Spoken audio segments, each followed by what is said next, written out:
You know, when people talk about the Crusades, they usually mean the First Crusade, a massive, long, and brutal war between European Christians and Muslims over the control of Jerusalem that lasted from 1096 to 1099. Now, there's a lot of controversy surrounding this event, but in general, here's how it went down. The war was kicked off by Pope Urban II's speech at the Council of Clermont in 1095.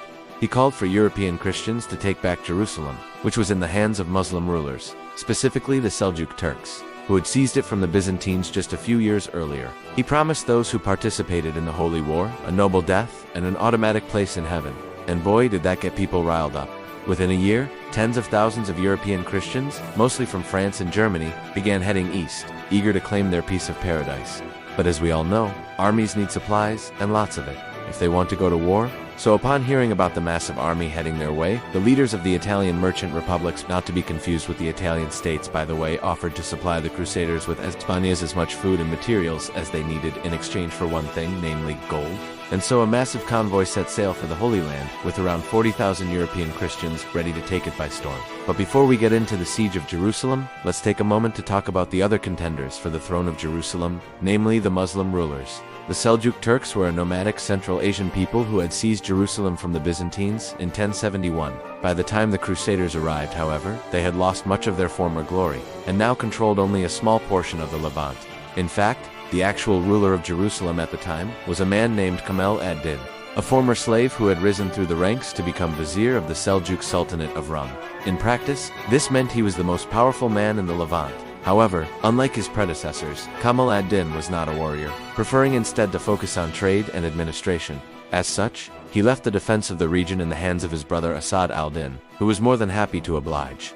The Christian convoy arrived in the port of Jaffa in June of 1099, and the Crusaders wasted no time in getting down to business. After all, they had a city to sack. The siege began with a failed assault on the city walls, after which the Crusaders established a camp outside the city and began a full-scale siege. Soon, however, they began running low on supplies, and desperate times call for desperate measures. So the Crusaders turned to something the Jaffists wouldn't expect: diplomacy.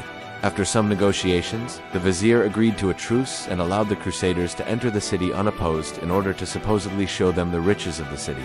But once inside, the Crusaders seized the vizier and his family and demanded the surrender of the city. When this proved unsuccessful, they simply slaughtered everyone in sight, pillaging the city and taking the vizier's family hostage. To say the Crusaders were ruthless would be an understatement. They killed Muslims, Jews, and even fellow Christians who weren't Catholic. And women and children were not spared either. Some sources claim that the Crusaders even dipped their bread in the blood of their victims. Needless to say, the vizier's pleas for mercy fell on deaf ears, and Jerusalem fell to the Crusaders on July of 1099, with Jerusalem now in their hands. The Crusaders established the Kingdom of Jerusalem, with Godfrey of Bouillon as its first king. But let's be real, it was more like a loose collection of semi-autonomous states ruled over by European nobles. The Kingdom of Jerusalem would eventually fall to the Mamluk Sultanate of Egypt in 1291, but that's a story for another time. So what do you think? Did the Crusaders have any right to take Jerusalem from the Muslims? Let me know your thoughts in the comments below. And if you enjoyed this video, be sure to check out the rest of the series. Thanks for watching.